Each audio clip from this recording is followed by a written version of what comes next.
Hello and welcome to the Crisis Mode episode. I'm Adam Pecora and this is Requiem for a Tuesday. Things are not looking good, ladies and gentlemen. I am not happy to be here today. I'm not happy to do anything today. What is going on? We are living a time loop life. It's a movie that I don't want to be in anymore. Bill Murray was right to want to kill himself in Groundhog Day. This is a waking nightmare. It just doesn't seem possible that this can happen over and over and over again. And I didn't plan on doing this. My apologies, but we're doing a full-length sports corner today. I need to vent. I know I said we were getting back to sports or back to movies and shit. We will. Joker double feature next week. My weekend was completely obliterated by Matt Eberflus and Shane Waldron, the dynamic duo of fucking retards that are somehow running a professional football team. And I'm not one of those guys who thinks I could coach. I truly don't understand what goes into being a head coach. No, it's a lot of hours, but what are they really doing? It seems like no head coach has ever been speaking on the sideline in the history of cameras. Don't understand that unless they're the play caller. But it's just like, what are they managing and who are they speaking to and when are they doing that? That's a mystery to me. Not the point here. How do we have the same offense as last year? Shane Waldron apparently had a similar system, and we knew that the whole time, but for it to be, it looks like Luke Getsy's offense all over again, except we were somehow able to run the ball. I'm going to be all over the place here because I'm an emotional mess, so I'm just going to let you guys know right up top.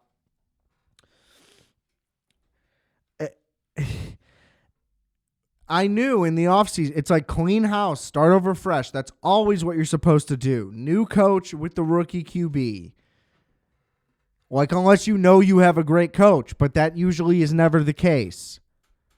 And there was no signs that we had a great coach. Like, the team improved, the defense especially improved, and we used the offensive coordinator as a scapegoat, despite there being no real evidence of the coach being good other than him being able to turn it around. Like, yeah, you couldn't turn around the horrible nothing of a team that was tanking in year one, so we gave that a pass. Year two, we give the slow start a pass for a strong finish, and the offense being bad because of the offensive coordinator. Like, technically there's logic there, but we knew there was poor game management. We knew there was, collapsed leads. And I said it on this show. You can go back and listen to me on this show last year. And I let them manipulate me into the narrative that it was all on the offensive coordinator. And it's not. It is not. It's on both of them because here's the thing. I don't know how good Pete Carroll must have been as a coach and how much he must have been involved with the offense, which I didn't think he was, because apparently Shane Waldron can't do anything on his own or what. You know what? It just doesn't make any sense that, like, how good really has Geno Smith been the whole time? It's just so confusing that Seattle could have been so successful with apparently not a good offensive line, and now we have what was technically supposed to be a middle of the pack offensive line, but the coordinator was bad and the quarterback was holding the ball too long. But now the quarterback isn't really doing that. But the offensive line is worse despite getting better players. Or I guess at least Darnell Wright has improved. And we have a guy who played center before instead of starting a guard in Lucas Patrick. Look, there shouldn't be regression on the offense. I get Caleb having rookie problems. I don't think there's anything going on that is on Caleb Williams at all. It is interesting seeing what it's like to have a first overall draft pick because it's just nonsense criticism for people who don't know anything about football. Like, it's casual criticism to where they just see him throw an interception and go, he's bad. And it's like, well, that's not really how that works. Now, the interception on that throw to DeAndre Carter, I mean, a late sideline throw, that's what happens. It gets intercepted. Of course, a rookie's going to do that, though. It wasn't good, but I mean, that's fine that happened. He was under pressure. He held it too long in that case. I will say the sacks that he took were pretty much just coverage sacks. He kind of held it too long and or didn't have anywhere to go. There wasn't like a lane for him to escape. But he was still under too much duress too quickly on the too many attempts he did throw it. And the second interception, I mean, contested catch to Rome. The defender got his hand in there. Other defender happened to be in a perfect position, made a circus catch to make that an interception. Like, again, I'm not worried about that. You're upset that he hit his receiver in the hands. Like, there's nothing wrong with either of those plays. Like, 2 of the sacks were bad. Obviously, the strip sack at the end can't happen. He made the motion like he was going to throw at the right time. Like, he knew the pressure was there and then still just held it too long anyway, waiting for the receiver to get open. It wasn't there. You have a tight end blocking their edge rusher. What is that? And the coach, I mean, he's a fucking idiot, obviously, and made a ton of mistakes in this game. They left the game on the field. I mean, an encroachment on a 4th down when the Colts are going to punt, gives them the first down. They go down the field, get a touchdown off of that. That's back-breaking. The special teams has been solid. That was their biggest gaffe of the year. We miss a 56-yard field goal coming up short, which does seem significant just because of how well kickers have been doing from distance so far, but it's ultimately not that unreasonable for him to have missed that. But it sucks because of the margin of error in this game. Like, that could have made a huge difference. Of course, calling a timeout to go for 2. In the moment, I knew that was stupid. Either do it or don't. Like, if the field goal unit came on the field, then you're just stuck doing that. There's no reason to call a timeout there. Especially if the play is a dud. Like, that play sucked. They had no chance. And, Flus at the fucking press conference, same shit as always. We like the play. I don't give a fuck if you like it. Like, you're clearly fucking stupid if that's what you like. The 4th and goal, I mean, an option. You run it up the middle again. I don't care if it didn't work the first 3 times. Or let Caleb fucking throw the ball. Like, just a nonsense play because my logic, even thinking live, I was like, just go for it because you're going to give them 3 and then they're going to get the ball, or we're going to get 3, but then we're going to give them the ball back with 1:20 left at the 30-yard line, potentially. It's a touchback, whatever, good return. If you go for it and don't get it here, they're going to have to go 99 yards. That might happen. We might get a safety, so 2 instead of 3, and then we would get the ball back in that case, would be the extreme best case of not getting it, right? Or we score, Like, but again, or they have to go 99 yards. If they go 99 yards, honestly, that's on our defense. That was the worst call imaginable. Apparently the Packers called that against them last week and it completely burned them. So 1, they're familiar with the look because they saw it last week. Like, how creative are you? You're just going to steal a play that got them the week before? That's the fucking reasoning behind that? That's absurd. And then number 2, it's all about execution is what this fucking clown says. Don't call plays that your players can't execute. Number 1, the offensive line has not played well. That's either on them or that's due to your coaching. But no matter what, if you're so fucking good at coaching, then you should have the awareness to not put them in that position. I said the same thing last year. You keep saying it's about execution. Well, why aren't they executing? According to you, if it's about execution, what did you do wrong that they didn't execute that play well. Because now the still is burning the internet to the ground. It's fucking embarrassing. We have 4 linemen on their backs on the fucking ground while there are 5 Colts defenders 8 yards into the backfield. That's about execution. How could they execute it that poorly? Why are you calling plays that they can't or aren't able to execute? It's one of the two.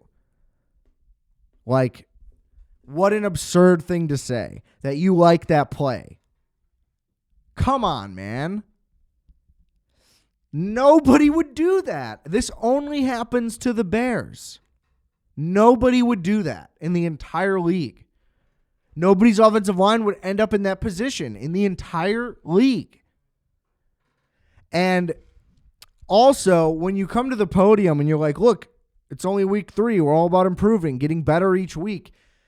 Yes, that is true. I understand that either way, the season ebbs and flows. You could come out to a hot start and then go through a rough patch and then kind of get your shit back together and all that stuff. And a rookie has problems at the beginning. The issue is that you come out like a fucking amateur team, like you guys have never practiced before. Like the entire offseason is so you can be ready for week 1. When you show up in week 1 and you're the worst offense in the NFL, probably outside of Carolina, but that might have not even been worse. I don't even know. The point is just like the constant pressure, the offensive line not being able to handle stunts, not being able to block for the run, like just having no yards, no production, no capability at all. Yeah, it's easy to improve from that, frankly. When you have 100 yards total in the game, it's pretty easy to do better than that the next week. And then when your offensive line is just getting obliterated and your quarterback gets sacked 7 times and all the other terrible things that happen against the Texans, pretty easy to improve on that too.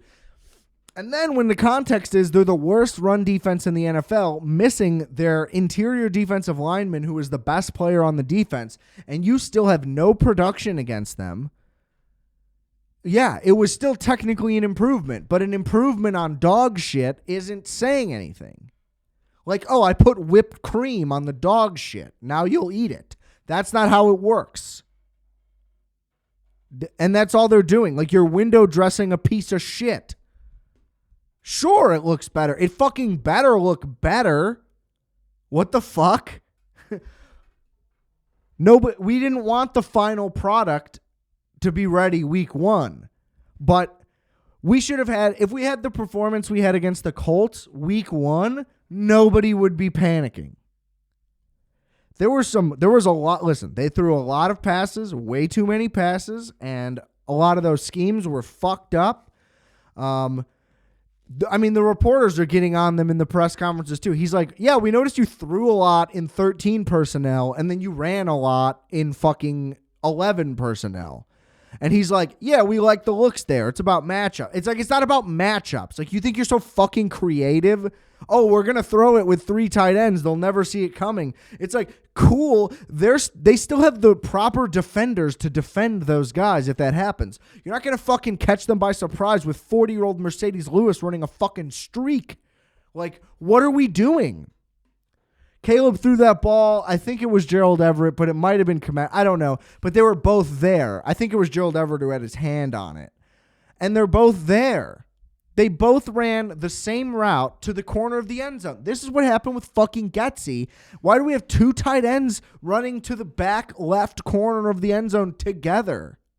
In what world is that some brilliant... I'm no fucking football genius here. Okay? I mean, you fucking put X's and O's on a piece of paper. I can scheme up a better play than that. I promise. I promise. That's fucking embarrassing. So to say it's execution is fucking absurd. One thing. And every time they show Waldron, he's shaking, which is as concerning as anything could ever be. Why are you so fucking nervous? I mean... It's just a nightmare. The players are starting to come out and like already start to seem pretty aggressive towards either the coach or the coordinator, if not both. The play calling is obviously fucking stupid. Caleb, he was like, I threw it 52 times. What the fuck? He then like turned that around and said all the, stuff you're supposed to say. But his reaction was like, oh, yeah, that is crazy. When they asked him about the fourth down play, he's like, yeah, I would have changed it. I didn't have enough time. Basically, again, he worded everything very carefully, so it didn't seem like he was talking shit about the coaching, but you could tell. Everybody was frustrated. The O-linemen all said it was fucking stupid. Now, they're not doing great either, though. I watched Tevin Jenkins just get pushed backwards onto his ass by a defender. That definitely had nothing to do with coaching. Because he was not, in this particular play at least, he was not like caught wildly out of position or something. He just got mauled backwards, and he's supposed to be our best blocker. So that was not encouraging. But the schemes are just whack all over the place. Like, there is good play design mixed in, but there's no rhythm. There's no good running plays. They seem to do everything but just try to run it between the tackles on just a straightforward handoff, though, too. I would love to just see them try that. They keep trying all these fucking wide zone schemes, like we have Trent Williams at left tackle, and we're getting 1 yard at best. Like, it's not working. It's not working. Why are you still doing it? In the fourth quarter, they tried to run a reverse. It's just like, you guys, stop taking longer to get guys the ball sideways. We need to get guys going north and south as quickly as possible because the offensive line cannot get there. They can't do it. If they clearly can't do it, stop trying. I mean, you're allowing dudes 5 yards into the backfield every time we try to go wide. You're trying to do it with screen pass. Like, we need to go vertical because we don't have the time.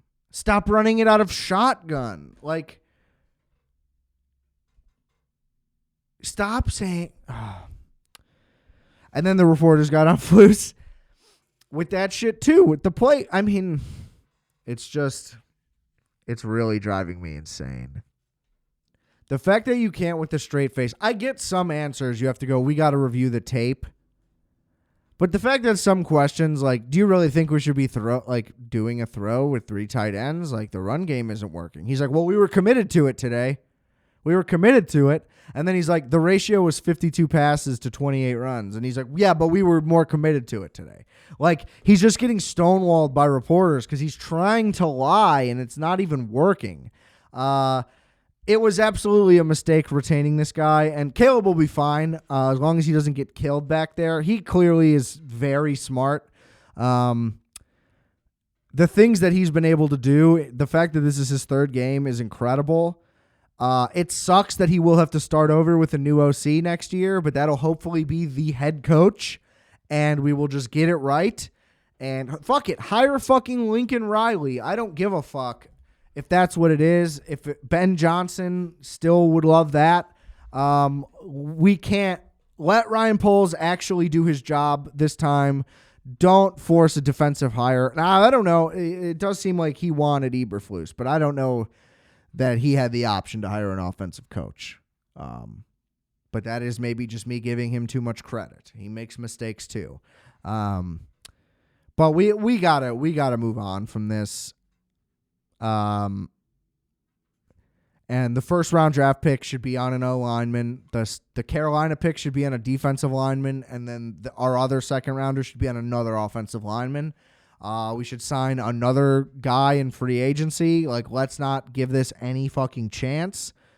And that'll be fine. Now, am I truly just like on to next year? No.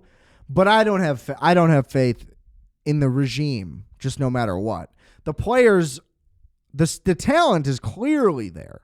That's what's so frustrating. That's why they're all so frustrated so quickly, especially DJ.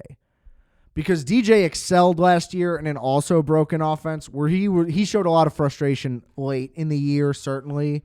The fact that he's this frustrated this quickly is a telltale sign. Because he's also not even able to do shit in this either. He's not being used correctly at all. They're basically giving him like a couple bubble screens and slants just to like say that he got some catches. But he is never in the picture downfield. It's a travesty what's happening. And, you know, you look at one of those goal line plays, DeAndre Carter, the smallest guy on the team, is in as a fullback / tight end, basically, to block. It makes no sense. Yeah, just nobody is ever in the right position. It's like, oh, check out this crazy mismatch. Like, that would sound cool if nobody had any rebuttal to that at all. It's like Shane Waldron did all these play designs like in secret, and the players learned them and just weren't allowed to object or something, and nobody else saw them do this, and then they just showed up and gave it all a shot, and it's just like gimmicky, cutesy bullshit. I don't know. It's tough. It's just tough. Things need to change like immediately. Los Angeles next week, horrible. We're probably going to get fucking crushed by them. Like, our defense is good, but we're going to give them too many possessions and they'll just get worn out. Their defense isn't really that good, I guess. But I just don't see the offense doing enough to get a win yet because of the coaches. Like, the players are ready. They're super ready and eager to play normal football, NFL offense. But no, we're just the same fucking Bears. And speaking of that, on one last thing, a lot of people losing their shit. Like, oh, the Fields trade was a mistake. Number one, it was right to get rid of him. Okay? Yes, he's doing well on the Steelers. Great. It's his 4th year in the NFL. And his numbers are basically identical to what they were on the Bears last year, number one. Number two, he is now coached by Mike Tomlin, who is an established coach, a Super Bowl winning coach, one of the greatest coaches in the NFL, if not the. I think he's the longest tenured at this point. Could be wrong about that, but it's definitely close if he's not. That team wins and gets more than they should out of everything every year. No matter how many guys are hurt, no matter how bad their roster is, they always win more games than they should in more ways than you could ever imagine. And that is Pittsburgh Steelers football. Arthur Smith does seem like a good fit for his skill set, and he seems to actually be utilizing it, which means throws to the sideline, barely over the middle. Although he did hit a couple throws over the middle for once. But they're intentionally not asking him to do a lot, which is great. And their line seems to be a little bit better. They can certainly at least run the ball. And weapon-wise, it's about equal to what he had last year. So that is somewhat fair. But if he were on this team, what would happen? You know, Caleb got sacked 7 times. Justin would have got sacked 11. 2 of those, well, maybe less because 2 of them would have been fumbles that he lost. People seem to forget about all that type of stuff. He forces the issue late in the game. So he would have thrown an interception or 2 in the 4th quarter when we were trying to come back. He just would not be excelling right now if he were on the Bears. They wouldn't, like, wins don't translate through players in the same way. Like, every quarterback that is 3-0 would not be 3-0 no matter what team they're on. Like, yeah, again, it's a total normie take, just like the idea that Caleb isn't doing well.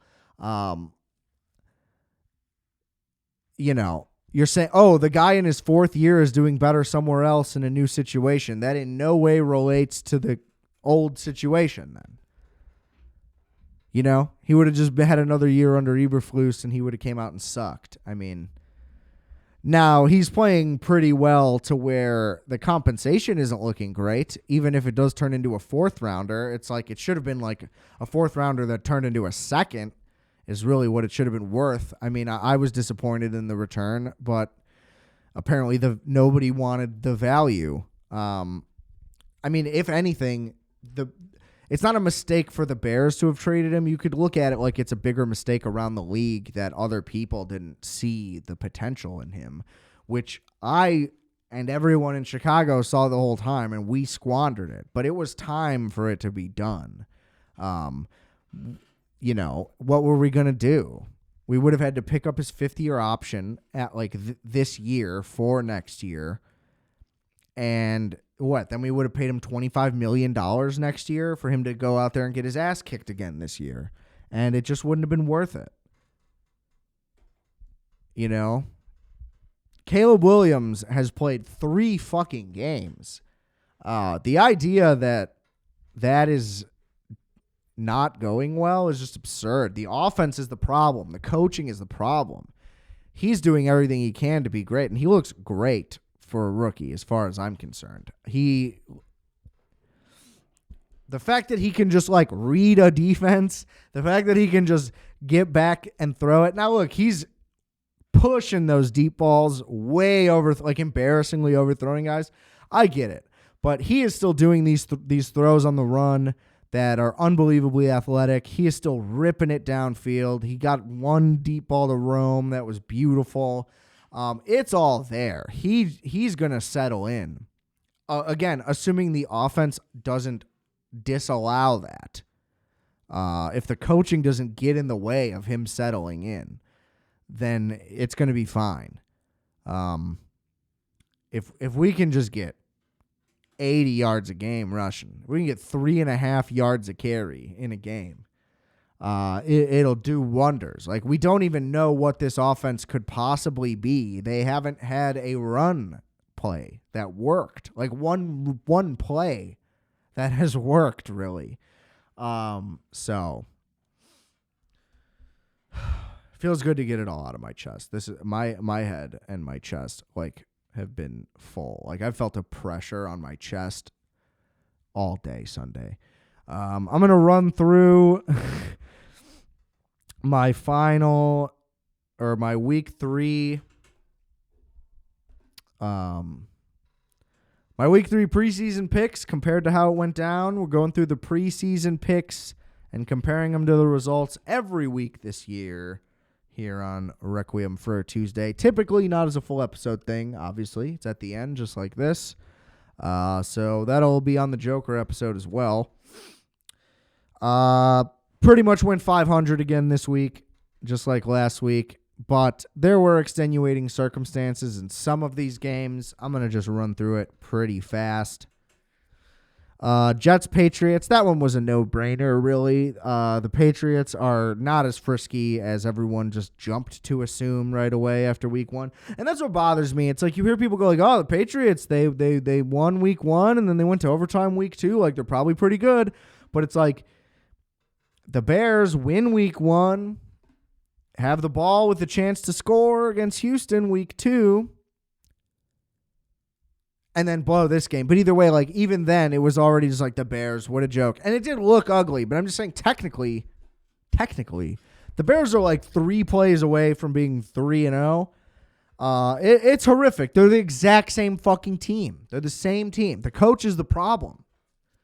They're doing the exact same things. Anyway, the Jets. And Aaron Rodgers is looking better and better, which fucking sucks, but I'm so glad it's not happening to us. Rams, 49ers. I had the Rams. Oh, no, I'm sorry. I had the 49ers. Woofed on that one, but they also completely fucking blew that game. Don't know what to make of the Rams or the 49ers. I think the 49ers will get it together. I mean, unless their injuries just really sustain throughout the whole year again. Then they'll just have that weird season where they lose a bunch of games, just like 3 years ago, I think that was. But yeah, I don't know. I don't know if either of those teams are good or not. Lions, Cardinals. Had the Lions. That was easy. Their defense is looking really, really good. The offense is not scoring a lot. No cause for concern at this point, though, because they can just run the fucking hell out of the ball better than anybody. The Lions are who I wish the Bears were in every way. I like our defense more, but outside of that, no, I mean, really just the offense, I guess, just the offense. But I mean, their style of play and everything. Really love Dan Campbell. The Cardinals, they're definitely frisky at the very least, if they're not good. I think their defense is just not there. They also did get hosed. They had a pick 6, and the refs just said, no, never mind. It's the 2-minute warning. And for some reason, that was not a reviewable thing. That was tough. Ravens, Cowboys, I had the Ravens. Cowboys came back late, but that game was a fucking dud. I barely even paid attention, and I was miserable after the Bears loss. Learned nothing about either team.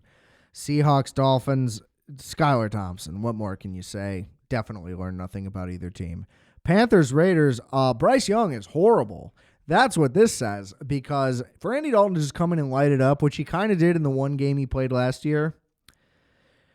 But, I mean, this offense was much worse than the Bears in every way, and it was 100% because of Bryce. But, like, Bryce Young was doing, like, nothing. This really fucks up our second-round pick next year if Andy Dalton's going to play well for, like, the whole time.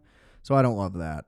The Raiders suck, and Antonio Pierce, big mistake. You don't hire the interim guy. Chiefs, Falcons, had the Chiefs. The Falcons are definitely not good. Raheem Morris, not a good coach. Called this right away, no problem. You don't pass on Bill Belichick to hire a guy who has only failed as a head coach in the past. And then they draft Penix, and Cousins doesn't look great, so maybe that technically is the right move, but like they just should not have signed Cousins.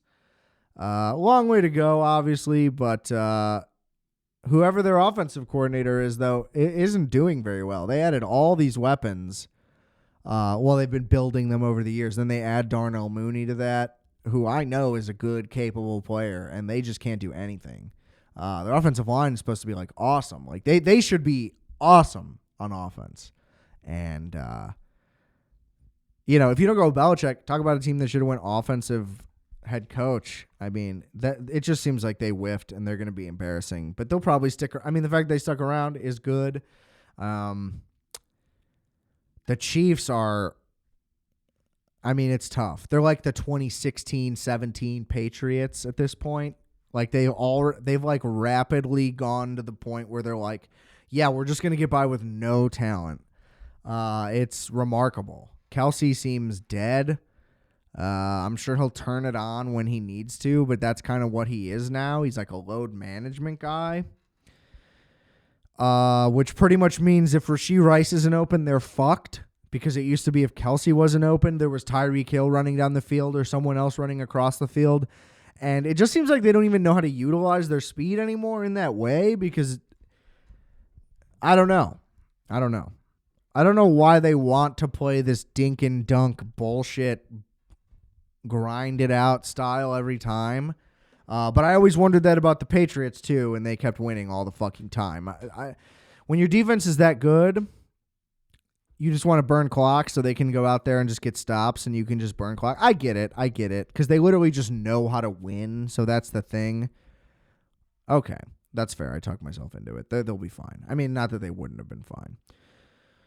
Bears, Colts. I obviously took the Bears, and no reason they should have lost this game. I mean, Anthony Richardson sucks also. He keeps just, like, jumping before he throws, like, on purpose, like, just to jump throw, and then he'll throw it, like, 15 yards over somebody's head. Or the one time the one interception he threw, he was, like, running up in the pocket and then, like, went parallel-legged. Like, he, like, intentionally doesn't reset his feet to throw and then sails the passes every time. And it just seems like that's a pretty easy thing to fix. Like, just stop doing that. There's nobody around you. Just stop, reset, throw. Like, you're a professional? I don't know. Whatever. Steelers, Chargers. I had the Steelers in this one, which is kind of surprising that I did that, actually, because I really like this Chargers team, but Herbert's hurt, so that season might be over. Look, I'm happy. Again, I genuinely am happy for Justin Fields. I don't think that I even sound salty when I'm saying this, but if I do, like I swear, I wanted what was best for him, truly, because he was being wasted here. He was only going to get wasted here. Like, if you're too much of a normie to understand that, like, he would not be playing well for the Chicago Bears right now, and the Bears would not be 3-0. I mean, maybe they end up 3-0, but like, because of the few bounces, maybe go differently. But I think that they're worse with him still, and I kind of think also, though, sneaky about the Steelers, I think that it was like a psyop, and Russell Wilson isn't even hurt. Like, he might be hurt for him to be the emergency quarterback instead of the backup. But I think Justin Fields beat him out in training camp, and like him, Fields, and Tomlin just kind of like agreed for like PR, for like Russell Wilson's ego and PR reasoning, that they're like, let's just say the calf issue that he did have like came back and Russ just still isn't ready. How are you 3 weeks off on your injury report, Russ? There's just no way. Like, he definitely lost the job, and they're using the injury as an excuse to say Fields got it. And then they'd have an easy excuse to bench Fields if he sucked. But now that he's playing well, they can just be like, well, we're going with the hot hand. And then, like, you know, Russ is a vet. He's a backup. Like, he's a pro. He'll be there for us if we need him. So I think it was just, like, brilliant PR maneuvering to go injury. Texans-Vikings, obviously I had the Texans. Another game where I was just like, what is happening? I'm not even going to watch this anymore. Concerning. As a Bears fan who is going to Minnesota for the Bears-Vikings game, why are they good? Why is Sam Darnold good? I don't think that'll hold up. Again, I just don't. I think the offense will continue to, like, move the ball. Like, they're not going to all of a sudden collapse. But I think he'll start turning it over.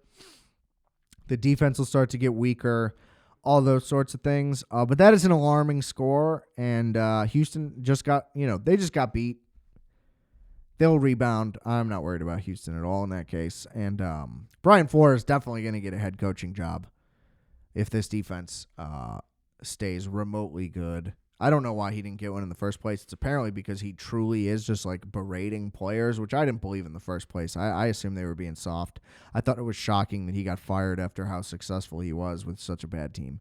But anyway, that's probably who the Bears will hire, and then which I still would be fine with. Actually, if we're going to hire one defensive guy, let it be Brian Flores, a proven winner also, kind of, but not really. But who would the OC be? I don't know. I don't like it. Eagles-Saints, had the Eagles. That game was just ugly and disgusting in both of those teams. God knows what's happening on either side. Broncos-Bucks, tough day for the Bucks. Got that wrong. Just yikes. That was just a big yikes. The Broncos, I think they're going to be frisky because of Sean Payton, just no matter what. But I don't think Bo Nix is going to be good. Packers-Titans, had the Packers. They're the better team, even with Malik Willis. I mean, how is he so good so fast? Talk about a good coach, Matt LaFleur. But not a good game manager, ultimately, because I'll never forget that championship game, kicking that field goal. What a giant mistake. The Titans are terrible. Will Levis definitely has ability, but I don't know if his decision-making is just always going to get in his way. The fact that the Packers are this good with Malik Willis, though. Honestly, the type of offense they're running, they should just keep Jordan Love out. If you can just run for 300 yards a week, it's kind of just working, and Malik Willis kind of looks awesome in there. And people are acting like, oh, Malik Willis, why did anybody ever think anything of him? Before that draft, they were talking about him going in the first round. That was the one where it was Kenny Pickett was the only one, and even that was a reach, I believe. The initial thing was from Liberty, Malik Willis was being talked about as a first rounder. And yes, he played terribly in Tennessee, but I mean, clearly he has ability. And when you watch him run, he is clearly a very elite runner. He looks the most like Michael Vick, frankly, the way he moves at least, than any other running guy that's come around. But with a 10th of the talent. Maybe not a 10th because he's looking great. I would have said that prior to these two games. Anyway. Browns-Giants, had the Browns. They're awful. Deshaun Watson is awful. He needs to be... They fucked that up. That is so... I would be so sad if I was a Browns fan because they're just trapped with the rapist who sucks at football. Everything about that guy sucks. The whole team hates him. I think if they should have just kept Joe Flacco as their starter, to be honest. That team was great. The defense was awesome with it. Now he was throwing a lot of picks. I do think that they should just play Jameis. But whatever. They're fucked. And then tonight we got 2 games going on, which I don't like the Monday night 2 at the same time. What's the point of that? I have the Bengals and I have the Bills. The Jaguars are terrible and the Commanders are terrible. And the Bengals really, really need this one. If they don't win this one, like, it really is a problem year for them. But they're a slow starting team. I think they'll be all right. So this was my venting session. Thank you for tuning in. Be back next week with the Joker double feature. You boys seeing an IMAX $26 ticket. Or 28. It was like 27 or 28 with taxes and all that. Absurd that it could cost that much. So it better be fucking great. That's going to definitely lead to scrutiny extra. But it would have been $18 either way. So it's like I spent $8 more to go to IMAX. Maybe sneak in a hoagie or something. So I feel a lot better about it. I don't know. And then we'll just have the week 4 recap at the end of that. If the Bears would just do better, then I could just do like a quick 5 minutes of sucking dick and we could move right on. But I need this, and it's sad, and I'm sad, and we're real close to panic mode. I'm going to give it till... I want to say I'm going to give it till the 6th game before it's full-on panic mode, but realistically, if there's a similar performance next week, we're probably hitting the button. Again, just to clarify, can't reiterate it enough, not on Caleb. Caleb's got it. He is so clearly very talented. I'm not worried about it. Just the coaching may, again, be the reason to worry about it, but I'm worried purely just that the coaching will ruin the team and they'll have no chance for the season. We're not going panic mode on the future until they announce Flus is coming back next year. That's when I would really lose it. Anyway, thanks for tuning in. Please rate, review, and subscribe to Requiem for a Tuesday. Please share these episodes with your buddies, with your pals, with your mama, with your daddy. I don't give a fuck. Get somebody to listen to this shit. Yeah, I'm hard. Yeah, jerk me. What? I don't know. RFAT.bigcartel.com for the merch. If you somehow want merch, I'd rather just have you rate, review, and subscribe. Let's get the numbies up. Then we'll get the other people to buy the merch because you're the loyal fan and I appreciate you and you don't owe me nothing because I love you. But I want to love the others, but I want them to pay. Or whatever. Nobody has to pay. You get the idea. I love this shit. Love doing this for free. Wink, wink. I'm just kidding. Rate, review, subscribe, share the episode, review the episode, subscribe. Thank you very much for tuning in. And remember, RFAT, you are fat, we are fat. Calculator.